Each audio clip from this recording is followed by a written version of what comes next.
Hello everyone, I'm back. I'm finally back to doing podcasts. Oh my god, it's so good to be finally back into my routine, back into being consistent. Obviously. So I've been away for the last 2 months, and it's just because I had no internet. I've been moving, had a new job, etc. There are a lot of things going on, and I'm finally back to doing my usual routine. So the Game of Thrones series is finally back. The A new series has actually begun. A lot of people have been tuning in to me on Twitch, so make sure to check that one out. It's a hard surface sci-fi environment, so I'm making two personal projects from scratch all the way to completion, and I'm documenting my whole process. And these videos will be randomly put up. There's no going to be set time for them because I'm really trying to make them perfect for you guys and really cover a lot of things in depth. So that's back. The podcast will be live, like I said, on everything, distributed across everything. And I've got a lot of content coming for you guys, especially in November. A lot of things are kicking off in November. So really, I just want to say thanks for everyone who's been patient. And like I said, we're back to the routine. This is episode 50. We've got Alex Beddows. Enjoy the show. Bye for now. God, this is so strange. I'm finally back. What is going on? Right, okay, let's see. So, hello everyone and welcome to the Shirt Podcast. I'm your host Ross Baxter, and today is my return finally to podcast, episode 50. If you're new to the podcast, it's a weekly series where I bring on guests from the film and game industries to talk about their journey and most importantly their thoughts on student education. The podcast is live on 10 other platforms. We've added another platform in there. We're on Anchor, Apple Podcasts, Breaker, Google Podcasts, Overcast, Pocket Casts, Radio Public, Spotify, and last but not least, we've got Stitcher. But by gosh, we've got amazing guests for episode 50. We've got Alex Beddows on the show. Welcome, man. How you doing? I'm good, mate. I'm good. I apologise now. It's probably sound a bit croaky. I'm a bit under the weather currently. But yeah, I'm good. Thank you so much for coming on, dude. This is so awesome. I've been tuning into your podcast for a long time now, and all the art that you've been doing. As always, the main focus, obviously, everyone who's tuning in is the guests. So before we even get started, so Alex does his podcast. He's on the Dinusty Empire Channel. Make sure to check that out. As always, he's got an art station as well. He's got a Twitter at Beddow Design. What other social media platforms do you use, man? I'm on most of them. I'm on Twitter, I'm on Instagram, ArtStation. I'm quite active on LinkedIn. But yeah, probably best is to hit me up on ArtStation if you do want to get in contact. That's the one I'll probably pay most attention to. Perfect. So as always, all thousands of you, go spam his follow button. Go check out his artwork. As always, you can see his artwork on the slideshow on the background as you're listening to the podcast now. But with all that said, let's just get straight into it. So, as always, man, just start off with introductions. Tell us a wee bit about yourself, what you do exactly, and we'll take it from there. Okay, so yeah, my name's Alex Beddows. I am 25 from Coventry in the UK. As of right now, I'm a principal artist at Live 5 Studios, and I'm also an associate lead artist for Dekogon. Obviously, host of the Game Dev Discussion podcast and partnered with the Dinusty Empire. That is me in a nutshell. That's like everything from like free time to now. Like that's me. Perfect. No, that's great. It's like, is this the first time you've done a podcast in which you're actually getting questioned? I'm not quite sure. Or is this? Yeah, it is weird on the other side of the microphone. It's not as I have to like before every podcast. I've got like butterflies. I always get nervous. Right. It's weird being on the other side of it. It's a little bit more relaxing. Awesome. There's like no pressure. It's like you don't have to have all the notes. Like that's the thing. So it's like every time you do a podcast, it's like you find the information that you need to know about the guests and stuff. The good thing is like you're literally on so much on social media, so it makes it easier. And obviously your podcast, but yeah, it must be a different experience. It's weird because it's probably the same. I do a lot of talks like at universities and colleges as well, and they always ask like beforehand, like, are you nervous? I'm like, nah, because I spend so much time like interviewing people or talking to people. Yeah. When it comes to talk about myself, like it feels no pressure whatsoever. Yeah. So yeah, because I do a lot of talks at educational places, that this feels like I'm doing one of them really. Awesome. Nah, that's good to hear because it's like I've got something that I'm looking forward to happening next month. I won't say anything, but I've got some news coming through relating to talking and stuff. So, but when it comes to obviously Alex, there's so many great things that through his podcasts. Our podcasts are similar in many ways as well.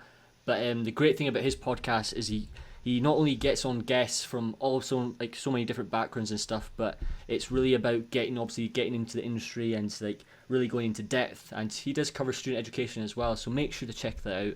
And so as always, man, on the podcast, I like to base things around kind of the same sort of core main questions. And so obviously you didn't go to university, but obviously I know you went to college and stuff, so you studied a national diploma in game development. But my first question I normally ask is like, what do you wish you learned when you were studying at university? But instead I was maybe thinking of like, say, so in 2020, if you were teaching art students in uni, what would you teach? What would I teach? I think it's actually funny enough something I learned from the Dinusty Empire and speaking to people on the podcast. When you speak to people like Matthew O or Chris Radsby or Jeremy, they're very much the types of people who learn they really make it obvious why it's good to learn the principles of what you're doing. Mm-hmm. When you think of like with the whole blow up of Blender right now, yeah, and everyone's like thinking, oh, I need to jump ship, and like people are sort of panicking about, well, I've always used Max or I've always used Maya, and I have to relearn this package.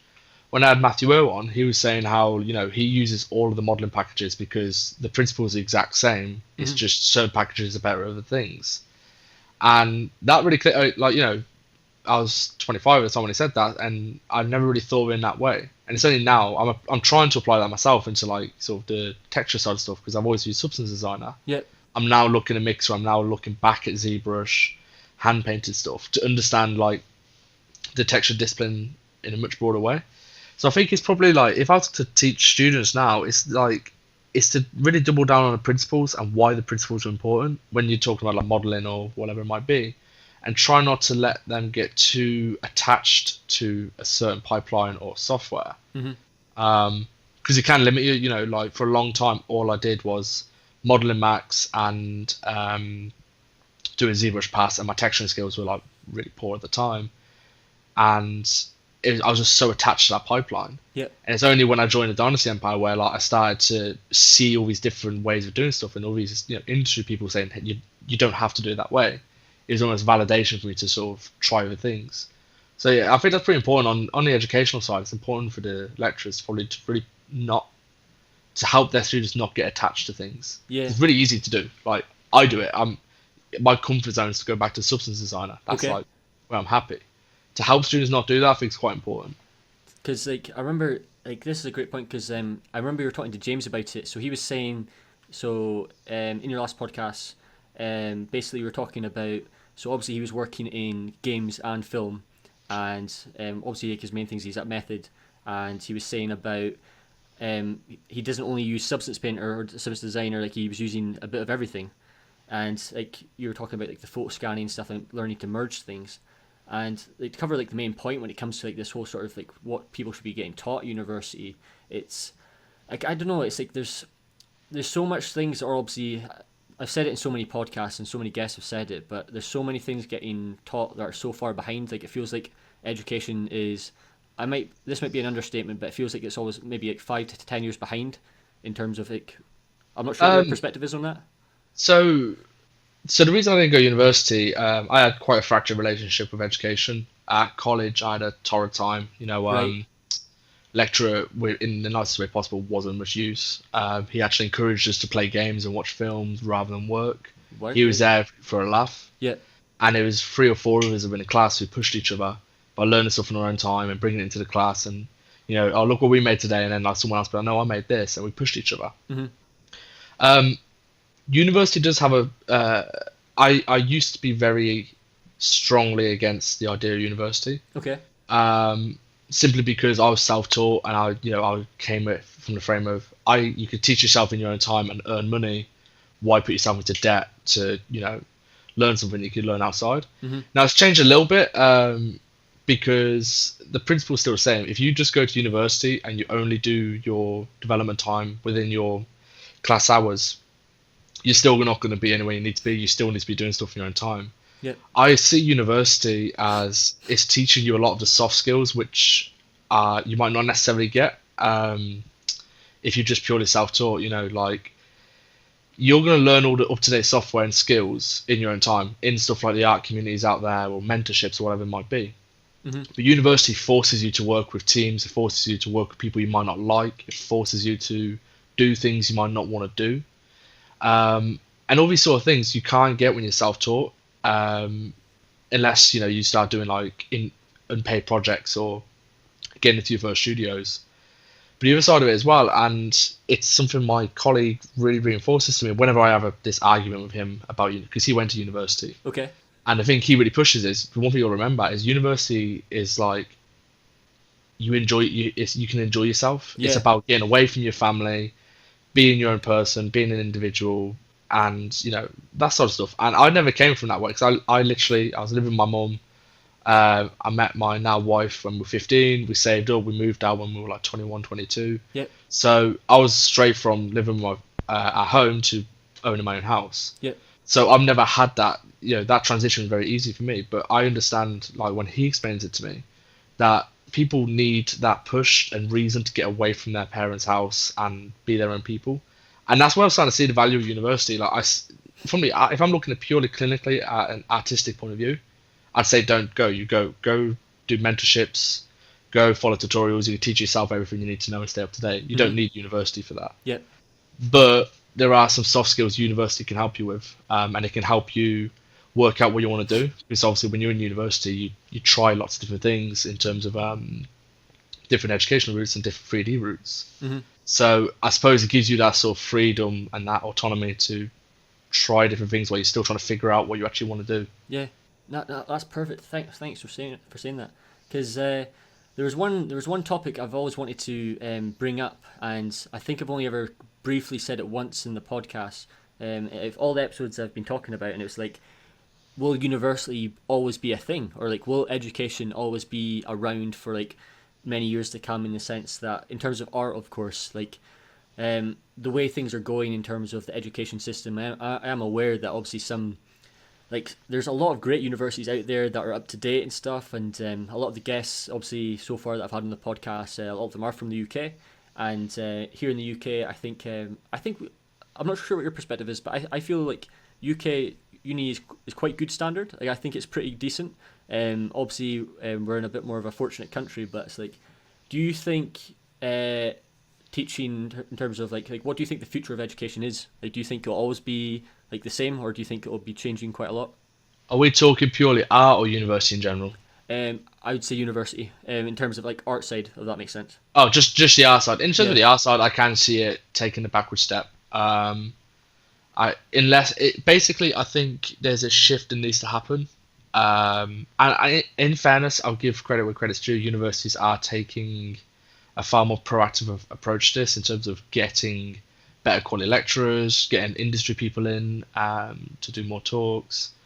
But as of right now, universities probably need to rethink the way they're structuring courses from an art point of view. This industry's role is changing way too quick to stick with the current methods that they have and the current standards that they have. Now, as I said before, it might not necessarily be that big an issue because, like I said, if you just go to university and you treat uni as the only place you're going to learn and do any of your sort of development, you're not going to make it either way. It doesn't matter whether it could be the best university in the world. You need them hours under your belt, which you'll get from doing it in your own time. So you could be the worst uni in the world or the best uni in the world. If you're not doing stuff in your own time and developing yourself in your own time, you're not going to get very far. Like, the quality of university only aids in that for me. But yeah, I don't think they're going to disappear. I think that would be too sensationalist. Yeah, I think but I do think there needs to be a shift in them. And like I said, there's some, like the Teesside unis up north, some of them have done a great job in shifting the way they're teaching courses, and also in actually where I am in Coventry, they're really trying to modernize their courses for like 3D art and game art. That's perfect. That's great to hear, because it's like every time I've talked to this is the hard thing when it comes to doing podcasts, in the sense that so the one area that I've always wanted to dive into, so in relation to this topic that we're discussing, is the lecturer's viewpoint on the subject, if you know what I mean. Like, so obviously we always get people's opinions. Like some people are very drastic in saying that, oh, I went to the worst uni or worst college or whatever. I didn't get taught what I need to be taught. But sometimes we don't always hear it from the other perspective. So like basically carrying on from your point there in terms of like what sort of work are you guys doing on the site? Are you guys practicing? Are you doing the right type of practicing? And that's when it comes down to just being very specific with the types of projects that you're working on, but also realizing that it's a passion thing as well. Like you need to obviously enjoy what you're doing. Like speaking of like doing projects and stuff, has there like what got you into materials and stuff and environment art? Like where did this whole story come about? It'd be great to hear. So it's a couple of elements to it. I started 3D. Like I was always interested in games. Growing up, I've got these really vivid memories of there's my friend at school, Callum, Mm-hmm. and do you remember Predator: Concrete Jungle on PS2? Oh Or like gosh, no, I don't. Wait, let me check this out. yeah, there's that, and there was like Spider-Man on the PS1 as well. And I remember like on lunch breaks in classrooms, I used to basically bullshit stories about how the like different mechanics and like the way the next game is going to be, Right. saying that I've read it somewhere or learnt it because I was just really interested in the games and the way games are made and all this sort of stuff. Yeah. So when I got to college, this was in the midst of me play. I was basically in the middle of like taking rugby very seriously. I was on the borderline of semi-professional, professional. Oh wow, awesome. So I couldn't. So when we went to college, I had a choice basically between two colleges. There was Henley or Coventry City in my hometown.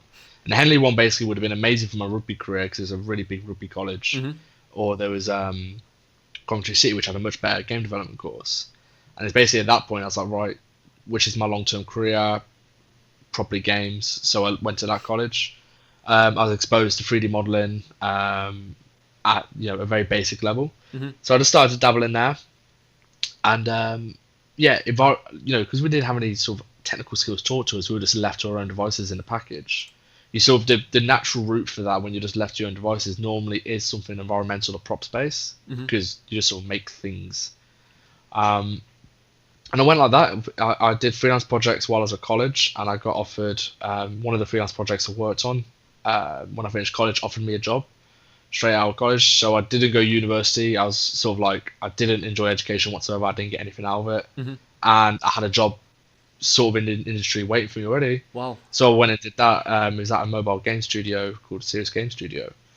But one of the things this is one of the downsides to it is because I didn't go to university. I wasn't very exposed to the industry. I didn't know anyone. I didn't know names. I didn't do any of the sort of networking stuff. Yeah. So for the year and a half, 2 years I was there, I had me before the age of like 22, I had a serious chip on my shoulder. When I was applying for stuff, I was like, why am I not getting feedback or why are they not getting back to me? Like I can do stuff. I can model like scenes. I can make 3D. And I was dreadful back then. Like I couldn't even use Substance Painter. I was literally having grey models. Yep. And throwing very basic textures onto them. Okay. And it wasn't until I joined the Dynusty Empire and got a portfolio review off Jeremy, where he sort of pointed out some of my weak spots. And he's like, yeah, you're not doing this very good. You need to look at that. And the biggest thing he highlighted was my texturing. I could sculpt. I was already pretty good at like sculpting in ZBrush and sculpting my props up. But he was like, the textures let your stuff down. So that forced me to sort of really think about, having to develop that skill. And I already knew the substance designer was like the sort of core level of texturing. So started to get into that. And basically, something that we learned from rugby was, one of the coaches say was when you had a weak point, spend a year and make your weak point your strongest point. Yep. So basically, literally for a year, I did nothing but churn out substance designer materials. And I'm really glad I did that because it helped me understand materials better from a fundamental level. Because, like I said, I was self-taught for most of this. So university didn't teach me the technical, what the materials are and what they do. I was sort of learning on the fly. Did it? Damn right. Okay. So wow. I mean, mostly from the Dynasty Empire, like it was me asking them questions, and I mean, I owe a lot to Ben Wilson because I was following his tutorials, but then I was like sort of messaging directly, like asking for support and advice. So he was, pointing me in the right direction on a lot of things. So I owe him a lot, and just the Discord in general, like I don't know if you're part of it or not. So this is the thing, right? So God, why am I forgetting names? Kyle, yeah. So Kyle, Kyle's a good friend, and so I was talking to Kyle a while back, and I'm trying to think what project it was. What was I doing at the time? So he was mentioning this thing called Discord. I think must have been like a year ago. No, actually, no, actually a wee bit more, a year or two ago. And he was saying, "Oh, join this thing." So I joined it for a bit. But the thing that was for me, like I wasn't a Discord person, and like I've never really been a Discord person, and it's only been in the last, I would say, kind of few months. So I do Twitch streaming, and all my friends who are on the Twitch stream, like they're all on Discord, and like so they were like teaching me how to use it and stuff. So I need to get into the thing. So obviously I go through the channel now, and I'm subscribed to the channel, and I learn through that. But I need to join in because I'm losing out. And the amount of times I hear from Kyle and like Kieran Goodson, like everyone's just talking about like all this, and then seeing Jeremy stream and stuff. And so I actually saw your video a while back about his review, and then his second one as well. About your art, and like he was also saying about. Like one of the great points he said was something I had a problem with my portfolio, and that was having too much things. So I had like just environments everywhere, just stuff a bit too cluttered, and like that's like another thing that I love about your portfolio is like how like amazingly like you present it so well.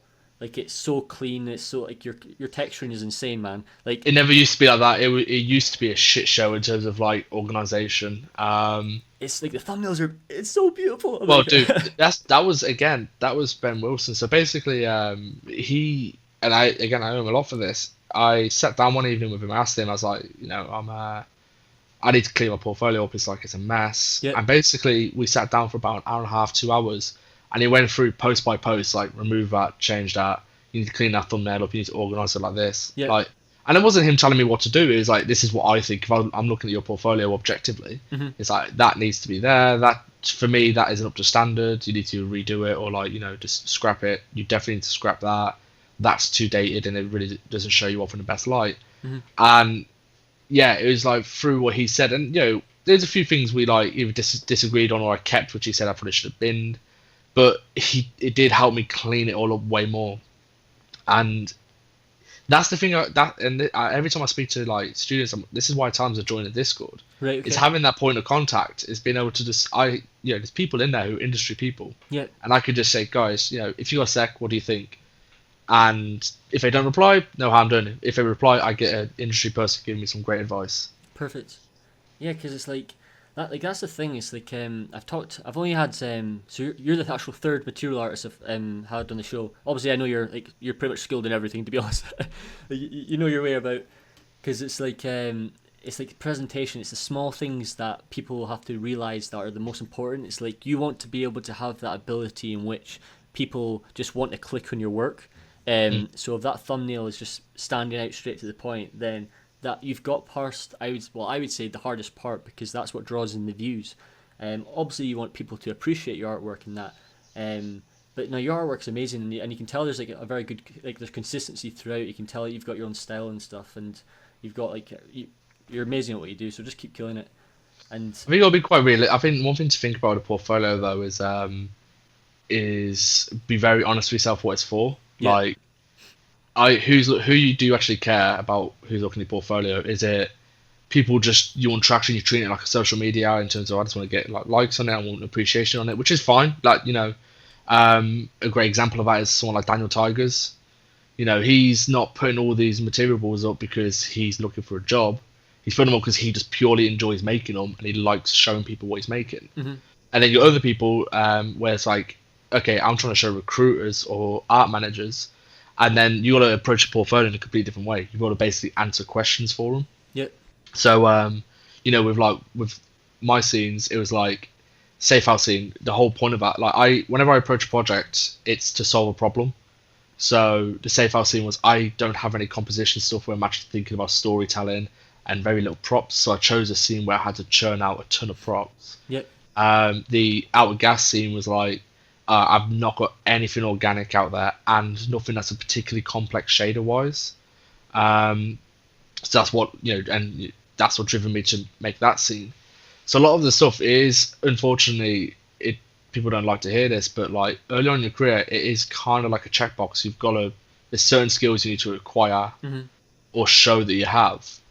And then once you've got your foot in the door and you're in the industry, then you could start to just do stuff for the sake of enjoyment, which is sort of what everyone's aiming towards doing. Ryan Kingston hit the nail on the head about this. He's only just recently really getting back into just doing art for the sake of art. Yeah. As opposed to, I mean, I'm still in that headspace now where everything I'm doing is for a reason. I'm constantly, like I said, I'm learning Quixel Mixer because I want to expand my knowledge on materials and ways to create materials. Mm-hmm. I'm not doing it because it's just like, I want to make it. It's, I want to learn a new skill and add another feather to my cap. No, that's, gee whiz, right, okay. Yeah, that's probably like the best way to... No, that's really good. I really liked how you said like about the box, the checkbox thing, because like... So, I'm kind of, how can I say it? I would say the way I've done my portfolio is kind of... I wouldn't say it's the opposite to you, but... So, I've always done... Like, I just do simply... I make art purely just for the sake of doing what I love, like, in terms of, like I don't always necessarily think about learning in that sense, if you know what I mean. Like, it's purely... So, like my last few projects, so I made like a train piece, and I purely made the train piece because I just wanted to make, because I'm making a world at the moment, so I'm getting like concepts and stuff, and then trying to like merge things together. But I purely base it off like passion and stuff. Like there's one thing I always, this would be actually interesting to hear what you think about this. So I don't base any of my projects around the concept of time, so I don't really take time into account. Like say for example, someone asked me, right, how long did it take you to make the train? So I was working my normal job, so 6 to 7 months to make it, from start to finish. But I'm also aware that some people ask, like for today on the stream, like there was a few people asking, like how long did it take, and do you set yourself guides and stuff? Whereas my mindset's always about purely just trying to make it as best as I can and not rushing it. What's your perspective on the concept of time in regards to artwork? Do you think it's something that should be highly like important, or? I think it's sensible to keep it in mind, and be aware of it, because it's about being real with yourself as well. Mm-hmm. So I'm not like diligent with it. I'm not like I'm not got a toggle open and I keep track of my time. Yeah. But I think being aware of how quick you are in software is important. And I don't know whether it's because of the work I do with Dekogon, which is, you get given an amount of time for an asset and you time yourself, and Mm-hmm. So I don't know whether that's why it's more in my head. But yeah, I am quite conscious. I basically see it like this: while you're learning something, time shouldn't be an issue. You shouldn't be thinking about time. When I'm learning Quixel Mixer, I couldn't care less how long it's taking me to do something, because in reality, in production, there's probably a different way I could do it, which is way quicker for me. Yep. So when you're learning something, I'm like, take as long as you want. It doesn't matter. If you're doing art for the sake of art, like, again, there's nothing wrong with that. If you do it because you just want to enjoy yourself, Yep. again, crack on. But I think it's sensible to keep in perspective how much time you spend on something. Mm-hmm. Because say like all the materials I've got on my portfolio, if I'm like, I know all of them take less than like just the Dekogon ones. Each one probably took 5 to 8 hours, including all of the like back and forth with the lead to make sure like bug fixes and all this sort of stuff. About 8 hours. Mm-hmm. I find it very important for me to be aware of the time I'm spending on that, because when I get an email like, hey, we want some materials making, how long will it take you? If they're judging me by my portfolio and I'm spending 50 hours on one material, Yep. it's like, there's no like relevancy to what I'm saying. Of course. Whereas if in my head I know that I'm taking about 8 hours, I can say to them, hey, look, it's 8 hours, and then they can say yes or no to it. The environment is a bit more difficult because my Safe House one, I basically stopped halfway through because I just got burnt out to hell. Mm-hmm. So there was like 4 months off in the middle of that one. Safe House Scene was, again, it was a stupid project because I let it get out of hand. It started off as a snow shader test. Oh, wow. And like a lighting experiment, and then I was like, actually, I'll attach some story to it, and I'll attach an environment to it, and I made more work for myself than I should have. So like, you just have to be very honest with yourself. If it's just art for the sake of art, like, just enjoy it. Time is irrelevant. Mm-hmm. Like, you're just doing it because you want to do it. Yeah. But if you're doing it professionally, of course, time you have to take into consideration, because unfortunately you can't spend 5 weeks on a barrel. Yeah. Of course. It's a business at the end of the day. especially when you're a freelancer. Like a lot of what freelancers can sell themselves on is getting through props quickly. I know that's what Dekogon sells itself on. You know, we've got an incredible team who create really high quality props with a ridiculous time frames. Like we get through props quickly, and that's just because, you know, that's the type of artists we are. We're especially like the guys who did the Taylor and people like that. They've been doing it for so long now, where like they've just got muscle memory down to a T. And this comes back to what like Matthew and Chris were saying about knowing different packages and being okay with using different packages. Chris did a great blog post about him learning 2.8 Blender, and he explained in it, like, you know, I use Maya for this reason, and I use Modo for these things, and I use Max for these things. And it's just that transparency of like, it's okay to use different packages. Of course, yeah. And if it gets the job in production, the fact of the matter is, I've got 6 hours to make this asset. I could stay in one package and make it, you know, add an extra 2 hours to it because I'm having to work around the packages like drawbacks, or I could be completely fluid between all of them, and I can solve my problem way quicker. Awesome. So like carrying on this same sort of topic. So in terms of like the portfolio aspect, in terms of like, say if you had to like say to students who want to get into the industry based on the concept of like speed and learning the tools, would you say having lots of small projects but just good quality is better than having large environments? Like say if it was an environment art role, obviously I know you can say based off your own perspective and stuff, but like what's your thoughts on scale in terms of pieces? Scales. It's a mistake I made early on a lot. I wish I scaled down a lot of my projects. Again, it's about answering questions. So, like, say you're a student straight out of bat, and you're going through an environment artist role. One thing I got a great bit of advice when I was first starting out. I had a ton of stylized stuff, and someone said to me like, "Where do you want to work? Like, what's your dream studio?" And I was like, I don't know, Ubisoft type games. This is during the time of Division 1. And they're like, well, why are you doing a bunch of stylized stuff then? And I sat there for it and I was like, oh, yeah, he's got a point. So there's that. It's like, answer the question first of what you want to do. And environment artists is very broad. You know, you've got props artists in there, level artists, lighting, you know, there's technical sides to it, shaders. So figure out first you got to figure out with what it is you actually want to do. But you don't need to do big scenes for that.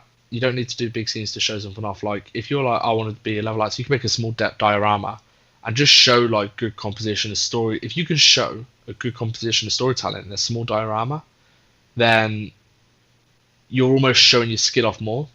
Right. The bigger the scene, the more room you have to breathe, and the more like places you can hide stuff. You can almost hide your skill behind the scale. Totally agree. Yeah. But and a great example of this is Dirk's scene with the birthday boy in the bedroom. With a little bedroom scene like that, there is nowhere to hide. Like, you can't hide behind cool lighting effects or sci-fi details or like anything like that. You're exposed. So I think, yeah, small dioramas, finished props off, like finished projects. That's the main thing. That's something, again, I struggled with early on, is I had tons of ZBrush scoops or like half finished assets. Like, finished projects show that you can see a project through to the end. Awesome. And I think recruiters, like, not so much recruiters, but like art managers appreciate that sort of commitment to something, to be able to see it through. Art managers really value. Yeah, because I don't know, it's like I think it's all down to like the type of personality you have, and obviously like the main one is confidence. Like I'm pretty sure you're the same yourself in terms of, like, so many people ask like all the time, like how did you do that, or where did you maybe get the inspiration to do like a certain thing and stuff. And a lot of it kind of falls down to your just confidence as an individual and gaining that confidence and not being afraid to share your artwork. Like, the common thing I always like pretty sure every people in the industry see all the time is the fact, like say they ask someone about their artwork, they'll say, oh, I'm not going to show you it yet because it's not finished. And it's like you're kind of like digging your, like, I'm not sure what your thoughts on that, but it's like you're kind of digging yourself a hole in terms of like you want to obviously get like the questions answered to increase your chances instead of delaying until it's complete, if you know what I mean. I think I always say it, like, approach it in the most selfish way possible. Yeah. It's like, get the feedback now because it's going to make your project better. Like, you know, and there is a flip side to it, because I understand when you're sort of burnt out on a project and you just want to see the end of it. you don't want to show someone and then pull up about 50 things and you're like, I'm just done with this scene. So there's a couple of elements to it. It's like knowing when. That's probably one of the things that comes to experience, but knowing when to get feedback. Yeah. There's like key points. There's towards the end of your blockout stage, your first pass on lighting, your first pass on textures. Mm-hmm. There's important times to get feedback, and there's knowing when to give it, and when to go look for it, when to just back yourself, and also being able to like actually interpret feedback from the sense of, does it matter right now? One of the big things which my creative director, because I've had him, he was my lead artist in my previous studio, and now he's my creative director, and something he's instilled in me quite a lot is your art's never really finished. Okay. I mean, I'm looking at my portfolio now. All of the pieces on there I could carry on working into, and I guarantee we went and spoke to like any of the big artists out there. They'd take any of their scenes. They could carry on doing stuff to it, making it better. You could keep refining. You could keep making it better. You keep making it look a little bit prettier. So your work's never finished. So being able to sort of draw a line in the sand and say, "No, I'm done with this. I've got what I needed out of it. It will do." Yeah. And I know people don't like that sort of "it will do" mentality, but especially in games, does it serve the purpose? Yes, fine, done. Like that's fine. You've done your job. And when someone says, I've had it with a few of my scenes. People have come back after and said, "Oh, by the way, this is what I think," and they give me like 12 points of crit. Doesn't mean I have to go and then implement that crit. If I've already done with a project and I've written it off, I can take them points of crit and go, right, I need to apply that to my next project, and I can use that information still, even though it's for a different project. I can still take that information and use it to inform me on a future one. Yeah. And I think that's quite important. And it's really hard because all of these things, like I said, comes with confidence, but also experience. Like, I'm a confident person, but even when I was like 21 and people were like telling me all this feedback, I was feeling obliged to apply that feedback. Mm-hmm. Whereas now I'm very comfortable, like saying, okay, really good points. I actually agree with you. However, this project's done, and I'll apply. I'll have to bear that in mind on my next project. Yeah, no, that's a great way to put it in terms of like when to say no and when to say yes in terms of just projects in general, and like that's the thing. It's like when it comes to just artists. So if you're listening right now and you're working on a project, figure out obviously what you need to do. Like so, try and break it down in points. So where do you want to head? Is there a certain type of studio that you want to get into? So what type of art do you need to make? There's so many different types of questions that you need to figure out and try and answer the best as you can. But be patient with it, trust it, and just keep working on it. So this is an interesting topic. This is one I've never talked about before. So when it comes to actually getting into the industry, so all those people who are in the industry right now, they always obviously have their personal projects that they want to work on, but a lot of them are obviously tired because obviously they just finished work. What's your thoughts on like plateauing, and or like having the energy to obviously doing work once you've just finished work? Okay, whoever's listening probably best to take into account I'm not the best person to base yourself on in terms of this because I'm a bit of a workaholic. To give you context, I was literally going to when I was playing professionally. Mm-hmm. I was up 5 a.m. going to the gym because my contract told me I had to go to the gym. Awesome. Playing rugby. I'd then go be a labourer. I lay bricks for like really nice, really good. A 7.5 hour shift. Finish that, go to training. Finish training at like 9:30, and then I'll go work on my craft and develop my art skills. Yeah. So it depends on how bad you want it. Yeah.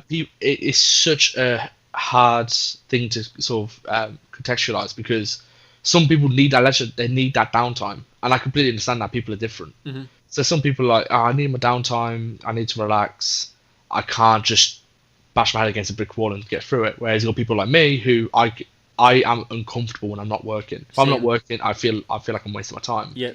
So the way I've explained this in the past is people like me who we have to work constantly. There's a little bit of room for us to deviate or procrastinate while we're working or not being efficient or, zone out from time to time. Mm-hmm. Because we are working a lot more. It's like we put in the quantity over the quality in terms of what our time's doing. When someone says like they're at university and they're like, I studied for 6 hours today. It's like, well, you didn't really. You like Yeah. read for an hour, then you went on your phone for a little bit, and you got a snack, then you studied for a little bit more, then you went on social media. Yeah. Like you didn't actually study for that amount of time. And I treated that was what I was like. It's because every night I was doing like a couple of hours. Okay. Sometimes they weren't good hours. Sometimes I was just sort of staring at software, or when you rotate around a model constantly. Yeah, you're like, just constantly. exactly. But the people who can't do that and who do need who can't just bash their head against a brick wall, I say, well, fine. When you are actually sitting down to do some work, it has to be quality. It has to be quality time you're doing that at that computer. But it will ultimately come down to how bad you want it. Like I've got a huge motivator behind me because I never want to go back to being a labourer. Like respect to labourers, it's an honest trade. Yeah. But Jesus, I hated it. Was it for you? And yeah, I think it is just going to come down to making sacrifices. And the one thing I won't tolerate is when people say they don't have time. I just don't tolerate that excuse. Same. Oh, I know what you mean. If people say I need my leisure time, I can respect. Like if someone says, look, I need to just play games, it's like, fine, that's your choice. Yeah. But if someone's like, I don't have time to work on stuff, I'm like I said, I've just described what I was doing while I was learning. Yeah. If you're going to come and tell me you don't have time, I'm going to call bullshit straight away. Yeah. It's about being honest with yourself. The person who could say, I just don't want to work, I want to play games, I just need to do that. Fine, you're honest with yourself and you know what you need to do. Mm-hmm. The person who sits there going, oh, I don't have time to do that, or I can't because of X, Y, Z. I'm just always going to be like, well, I haven't got time to deal with that because that's you blocking you. Yeah, like it's getting a good routine and getting consistent. And a lot of people, obviously, like you said, it's like so many people use so many excuses to get past certain things. And like once you find a rhythm, like so this is the thing. So this is actually something I wanted to talk about. So like obviously you love rugby, and you love your sports and stuff. And sports has been one of the main things in my life, just my whole life, always doing sport. And one of the main things, for example, when it came to whether like just getting good at something, like take gym for example, everyone always used to be like, or like you'd see like the common trend, or like New Year's resolutions, or people wanting to say, I want to get better at my fitness and stuff. And they would just go full at it for like a week or a few weeks and stuff. Like they'd go just full on straight away. Whereas I've always like when it came to getting a good routine, I would say like do it one day a week and keep it consistent, and then slowly build up from that. Mm-hmm. And slowly, obviously, you develop a stronger mindset through the trust of patience and the trust of realizing that it's a process. And I think that's also like when it comes to the art side of things, so many artists don't realize that like it took me 9 years to get my job in industry, and like some people think it obviously happens just overnight, if you know what I mean. And you can tell that you clearly like you're working so many hours outside of your art, and then when you did have the time to do your art, obviously you were consistent and you kept working at it. So it's like everyone already knows the answers, which is like I think the scary thing to them. Like everyone already knows that they have to work, and they just have to be consistent with it in order to get where they have to go. Yeah, I spoke about this on I think it's my second isolation learning course, and it's about being very intentional in what you do. Mm-hmm. And it's something I learned from I think it was Jocko Willink in his latest book. He basically talks about like work to principles, not emotions. If you say, using gym as the example, and you say, I don't want to go to gym today, I don't feel like it, then you won't go. Like, if you have a principle of I go to the gym twice a week, yeah, you go to the gym twice a week. You don't do it because you feel like it. You just do it. Yeah. And it's the same. That's how I basically approached art. Like, I would sit at my computer and work, even if I didn't feel like it. And even though sometimes there were nights where I just sat staring at my computer with a blank page on 3ds Max, it's about sticking to the habit and still being there. And even though, like I said, you'll have up and downs, there'll be quality days and bad days. Mm-hmm. The fact that you still stick at it and you've developed that habit and you stick to that habit and you don't work to your feelings is what makes it a lot easier. But again, it comes back to what I said earlier. It's being intentional and being honest with yourself. If you choose not to do a little bit of art that day, be very aware that it's a choice you made and not because something blocked you. Because very rarely is it because something blocked you. Yeah, definitely. Awesome. Right, so one of the next questions that I always like to talk about, it's one of the main questions I like to talk on the podcast, is the whole called, how can I say it, so the university versus online teaching. So I always like to talk about that obviously we've actually talked about it briefly as well. So it's like, so first of all, like, is there any main sort of online sources that you always go to that might be slightly different to, I guess, the common trend, or like what do you use to learn that's available to you?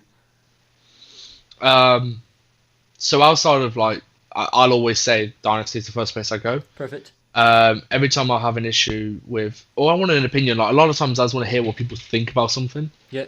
I might have an idea for substance designer, and we're very blessed in there because there's a voice chat which people are always in, and I can jump in and just go, there's people like Dirk or Neil in there, and I'll go, guys, what do you think of this idea? And I'll explain it, and they will pick holes in it and tell me what's wrong with it and what's good about it. So there's that side of stuff, which is a very good resource, and it's my main one. Something I'd like to do quite a lot is just break down other people's stuff. Okay. Where I can get my hands on it. So, Josh Lynch tutorials and Daniel Tiger tutorials, for example, with Designer. It was very helpful to open the packages up and just. And luckily, they broke them up really well, like because they are tutorials. They would like have them all like grouped up and very organized. So I'll be like, okay, so how do they handle edgeware? And there's like a section for edgeware, and I can look through what nodes they use, and I'll be like, right, he used that node for that reason. Okay, I need to think about that. And I think the other side of it, it's not really a learning resource, but I think it's just being comfortable with messing up. Yeah, that's a good in a sense of, I'm happy to open Unreal and mess with shaders and not really accomplish anything. I could spend 2 hours in Unreal and not make anything. I end up not making anything. Yeah. However, I've played with shaders and tried combinations out and tried to figure out problems. But I think a lot of people, this is already on in your career, I guess, but like, they're scared of not finishing or not making something. Yeah. Because they feel like it's a waste of time. I think once you get that sort of chip off your shoulder and you're able to just be free in the software and just explore the software and express yourself, I think that's where a lot of the development is. Especially in software like Designer or like shaders, I think. Yeah. You need time to experiment. Why have I never talked about this in the podcast? That is amazing. No, experimentation. I don't have a clue. Like, wow, I've not said that in ages, or I don't even think I've said it at all. Because it's like, so for example, take my for example, when I'm doing art, I purely base it around, like I said. So if I find a concept or a world that I want to create, then I go in and build it.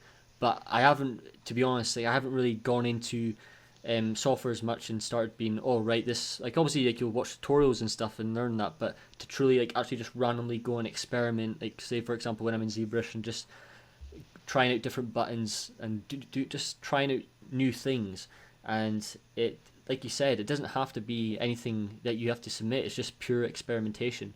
And yeah, like, I mean, there's one thing which I found really useful.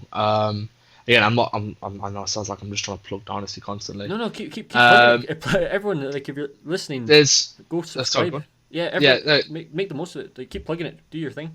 His Twitch. So the thing that really originally attracted me to it, which I found really useful, is so I like listening. Like I said, I like to reverse engineer what people do. Okay. Because I'm like, they're professional. They do it that way for a reason. So, listen to GDC talks where they talk about it. They're all good, but they're sort of staged. With Jeremy, what he does with the Twitch, when he first downloaded Blender 2.8, I got to see what an artist does, what a senior artist does when he opens up a brand new piece of software. I got to see what he thought about. And the more interesting bit is like what problems he was looking to solve. Yep. He would naturally gravitate, I need to find that tool because that tool's really important. So for me as a viewer, I'm like, okay, he's gravitated towards that tool. That tool must be important for some reason. And I'm seeing how a professional is trying to figure out problems. Because the way the way I approach problems is, in terms of my thought process, is completely different to the way Jeremy does. And it's very useful seeing, because he's a senior environment artist and massive. So it's like, what's he doing? What sort of problems is he seeing as an issue, and what sort of problems is he trying to figure out? It's very useful if you as someone, I don't want to call it subordinate, but early on in my career, it's very useful for me to just sort of see him think, and that's what the value is. And GDC stuff is great and all them sort of conferences, but they're all very staged. Whereas with the Twitch stream, I love Kim Ava does a great job with this as well. What's her name? Kim Ava. Right. She's the lead artist at Dice. Oh yeah, she was on the podcast. Yeah, Yep. Kim's great. She's her streams are great because I helped her a lot with her. She was learning substance designer, Okay. and she was just opening a package and just trying to figure things out. And watching an artist, a more experienced artist than you, do that is very useful because you just see how their brain works a little bit. You get an insight, and there's always something to be learned there. Yeah, I this is the thing about like Twitch and stuff. I just wish so many artists. I know obviously, maybe like certain studios have certain rule policies and stuff. But it'd be great if more artists were on Twitch and like and utilizing its like, especially if you have if you have a well known following, like take Jeremy for example. So I came, So I went into his stream for the first proper time. I think maybe 3 months ago. Well, it was about a month before I left, before I moved house. And it was the first time I properly came across what he was doing and stuff in terms of like the streaming side of things. And it's crazy how much in depth he goes into it, and it's like he's breaking down things. And then like you said as well at the start, he does his portfolio reviews, and like he did it for you, and then he's done it for so many other people.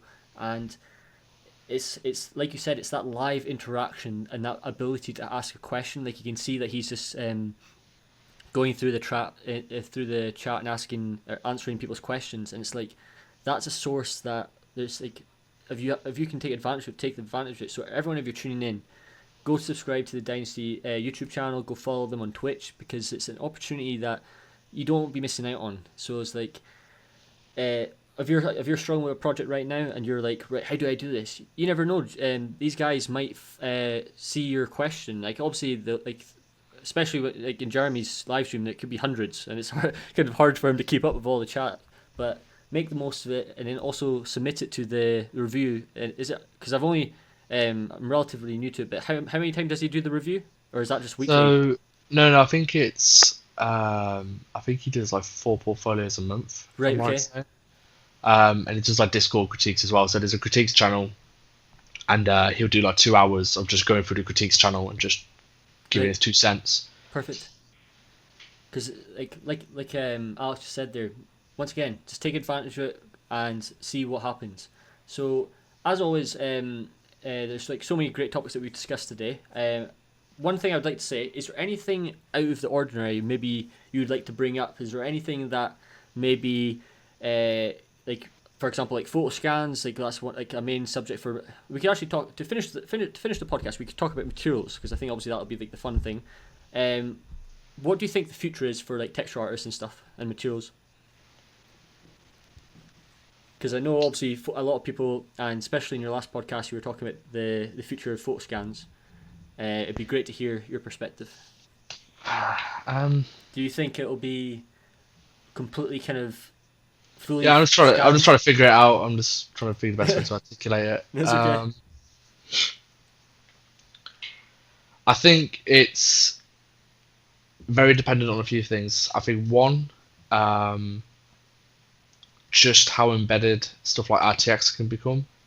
For me, photo scan type materials really shine in the RTX world, because with when you make custom materials like in Designer, you can compensate quite a lot for the way PBR reads in Engine. And Victor Oldham, when he did his Silent Hill bathroom thing for Quixel, when it was the RTX off, it looked like what PBR photo scans look like. It's like the metals look kind of muddy, and it's sort of, you've just gotten used to seeing that. And then when you turn RTX on, it's like suddenly, oh, actually that actually looks like metal. That's what metal looks like. Yeah. So it's going to be like one dependent on that. And now I've had a chance to play with Quixel a little bit. I don't think design is going anywhere. I don't think that workflow is going anywhere anytime soon. Okay. I just think you're going to have photo scans be an alternative option. So like in a moment, when you're creating a high poly, you've got 2 choices. You could do hard surface edge loop polys in whatever modeling package, or you could do ZBrush. Yep. There's pros and cons to both of them. I basically see it like that. I can see it where, because at the moment, if you're creating material, we still lean towards substance designer, as when you think of a material artist, you think of someone using substance designer. Yep. I think within the next couple of years you'll see it where it's basically both options are completely viable. Especially with like how you have to think when using Quixel Mixer. You know, when I'm using Mixer, you can paint details. You can just paint a detail out. Like you just get a brush, get it out there. You can't really do that in Designer. It has to sort of logically work. Yeah. So it means that the whole process needs to be well thought out. Whereas with Mixer, I find it a lot easier to churn out quite a few materials and just each case fix it, paint out whatever it is that I've got an error with. So there's that. And James made a very good point. You very rarely do you just take a photo scan material and that's what you use. There's a lot of alteration with stuff like Mixer and also Substance Alchemist, and blending materials and alterations and all this kind of stuff is very, very powerful.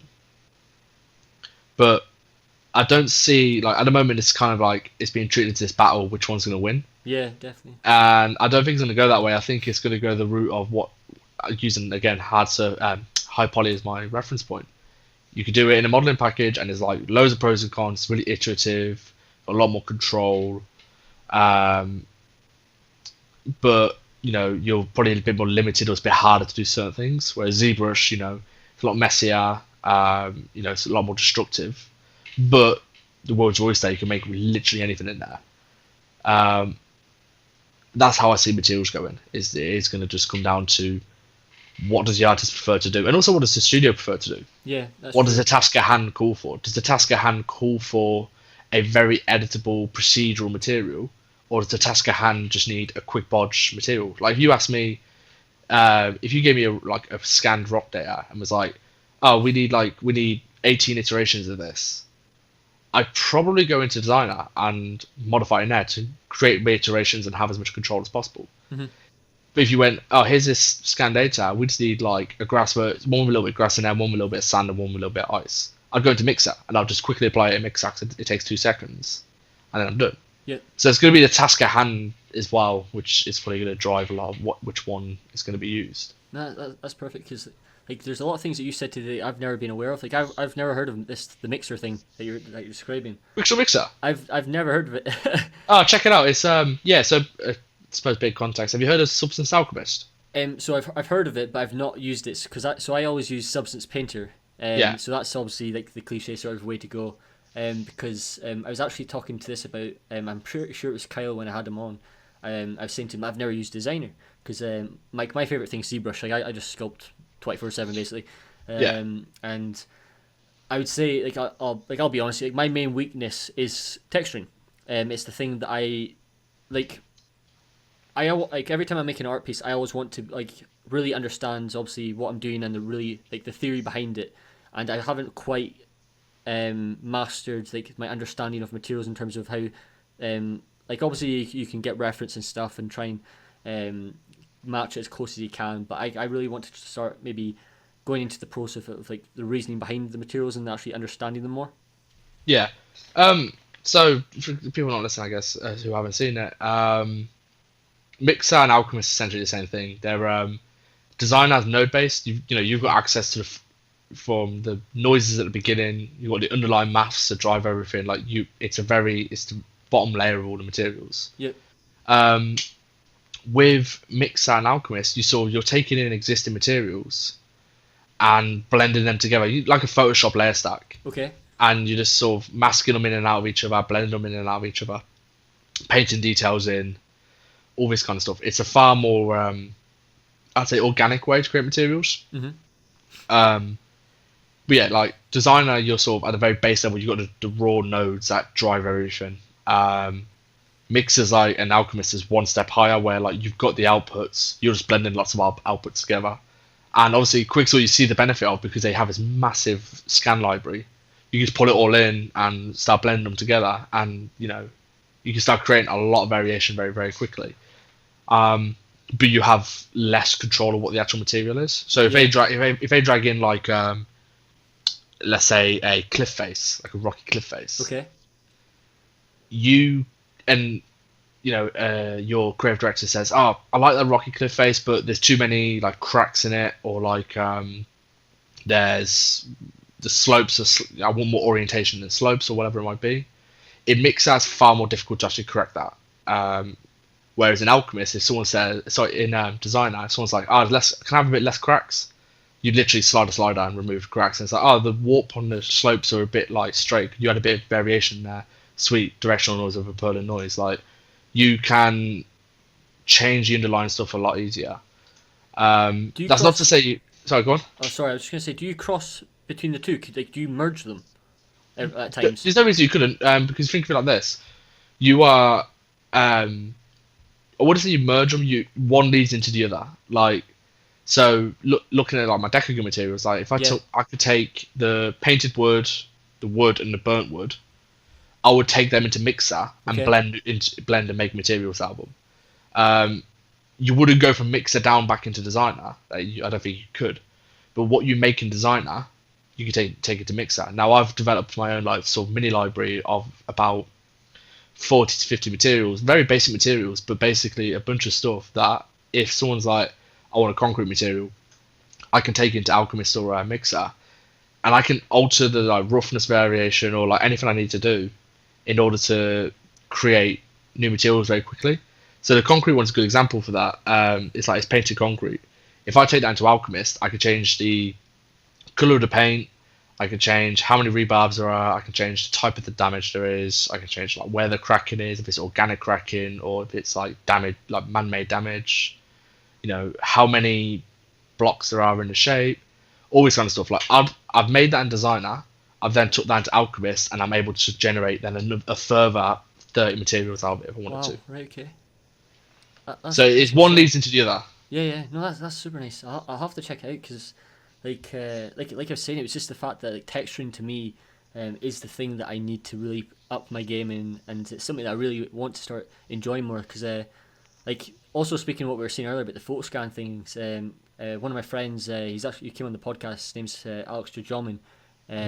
He was he's in Italy at the moment, and he's been like talking to me about texturing and photo scanning, and he was just saying it's the future, and you should have seen like some of the so he was like obviously Italy was really known for sculptures and stuff, and like he'd go around photo scanning things and then tell me about the materials and stuff, and then obviously carrying on from the point that you're saying there about like the workflow side of things, it's like there's so much things up for grabs for people to utilize, and I think that's the thing as well, and it's like to open it, what's the phrase, is like just like dive yourself in instead of like being afraid of it. Like obviously there's that whole sort of debate, is this software taking away your creativity? I'm pretty sure you would agree it's not, it's just another tool, would you say? I hate that argument when people are like, oh, it's not art because you're not doing art. It's one of the things I see with actually James is it sort of helped me articulate this a little bit better. Right. People like look at photo scans, I was like, it's not really art, and I'm like, okay, it's technically, I get what you mean when they say it's not art. It's not as expressive as if I was just sculpting ZBrush, but it isn't devalued. Just because it's more technical doesn't mean it's devalued compared to something like ZBrush. Like, there are two different ways of doing something. One's more expressive, one's more technical. Yeah. It comes back to like the original argument where you looked at like traditional painters versus digital painters, and they'd always say, oh, digital painting ain't really painting because you're not having to think about the canvas texture or mixing colors. And I'm like, it's about rolling with the times. But yeah, I don't really like the fact that, oh, that's not art, therefore if for some reason it's devalued. Yeah. Although I've said multiple times before, I prefer substance design. I like making my materials. Of course. But I understand the procedural side the photo scan stuff is very clever, and it's a very interesting way to solve a problem. Although it's not the way I'd choose, I see it, people sort of diminish the value of it because it's not as expressive as something else. And then you can make the same argument for Designer. Oh, well, Designer isn't as expressive as ZBrush. Making tileables in ZBrush, you're sculpting every tiny little detail. Designers couldn't have that out for you. So, like, is that even art? So it's like, you can follow that rabbit hole down as far as you want, and you'll get somewhere. Yeah, like it's always been a thing. I don't know why everyone always debates it. I think it's just because there's so many people who are afraid of. I think it's just like do you know when they always say is like the younger generation is taking like the older masters' jobs just because they're not keeping up to date. Like it's like sort of like you have to kind of like you said it perfectly. You have to roll with like how things are kind of changing. You have to adapt to the industry because. Obviously, it depends on like what kind of path you're wanting to go. Like depending on the studio, whether it's freelance, Obviously, things changed all the time depending on the role and the task at hand, whether it's a game or film or maybe it's VR and AR and stuff. And that's the great thing that you have to realize when it comes to this industry is like there's so many things because of technology that are opening new worlds to us. Like they're giving us new ways to create, to imagine, and it's about utilizing all of that stuff. Well, it's what I said at the beginning. It's about not being attached to your thing. Yeah. It's like, for example, designer. The reason I'm picking up Quixel is you have to think in a completely different way. So like when you first open Designer, if you're used to your traditional modeling packages and Painter, you have to think in a very different way to solve your problems in Designer. Mm-hmm. And Quixel's the exact same. When I go to Quixel Mixer, I'm going to think in a completely different way in order to solve the problems. And for me, it's like, don't get attached to your thing. Abstract out what you're learning out of it. So for me, with Designer, it's about thinking through a process. It's about thinking through what you're going to do and how to solve the problem. Abstract that and apply it to other things. And if you keep doing that, if you don't get attached to your software or your pipeline, mm-hmm. you're just going to take stuff you learn out there, open up another package, and you're like, right, I need to solve new problems. What problems am I trying to solve? And that's why I'm saying why I find it so useful to watch Jeremy. What problems is he trying to solve? Yeah. Because the ones he's trying to solve is universal problems. They're not, where's this button? Because them sort of problems, like, that's just down to muscle memory and knowing the software. Of course, yeah. But workflow problems, like, oh, how do I, model this shape while keeping it, like, non-destructive or stuff like that? These are the sort of problems that are good to know because they apply in every piece of software, but they apply in different ways. So when I'm saying, like, don't get attached to something, like, that's what I'm getting at, is take the information you're learning from, like, using that package and abstract it into everything else. Awesome. Thank you so much for everything that you said today. It's been awesome. It's been insane having you on. It's been really good. Before we finish, is there anything else you want to say, or is it's been great having you on, man? Nah, nothing for me, man. I like I said, I encourage everyone to head over to the Dynusty YouTube channel, especially because we have Lucas on there as well, and with Blender becoming the thing everyone's jumping on, mm-hmm. he's doing a great job in terms of putting out a load of content, which is one of the reasons it's helped me learn Blender, for me jumping into it. 'Cause now Blender's my main modeling package. So you've done the switch?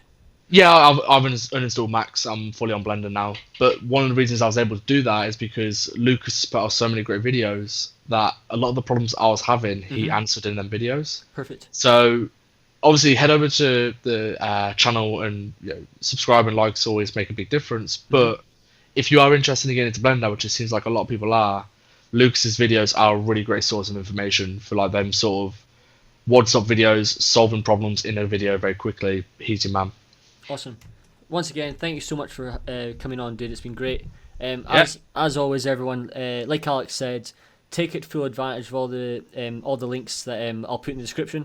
I'll also put all the timestamps, etc., to make it easier for you guys to understand of the main topics that we discuss. So, like we said, the main things we've talked about is obviously good workflow. We've talked about we've even talked about just like good routine consistency and stuff, and we've talked about software, you name it, we've discussed it. And we will see you guys in the next episode. And like I said, I'm back. I'm finally back to podcasts. There's so much podcasts. I've got 4, well, don't quote me this, 3 or 4 podcasts this week. So stay tuned and we'll see you in the next video. Bye for now.